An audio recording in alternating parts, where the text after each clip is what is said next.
Chicken tofu salpikaw mga boss. Pangulam, pampulutan. Meron tayo dito pyesa ng manok. Laman ng hitayan, lagyan lang natin ng toyo.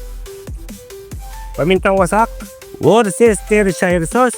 Kung meron kayo, pwede nyo lagyan. Bahala na kayo kung ano basa nyo dyan. Pati lang.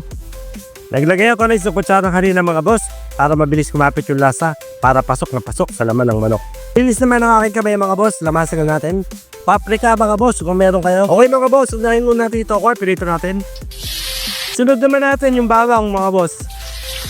Mushroom mga boss, lagyan natin. Next chicken natin mga boss, lagyan natin. Pag medyo naprito na siya ng konti mga bossing, ilagay na natin yung star margarine. 2 pack ng star margarine. Tas okay kung butter. Haluin lang natin. Ilagay na rin natin yung tokwa. 1 pack ng oyster sauce. Yugang, pambalanse ng Pilipinas. Baking, depende sa inyo. Bago pa siya maluto, ilagay na natin yung ating celery. Green onion, pwede. Lagyan din natin ng sili para may konting sipa ng anghang.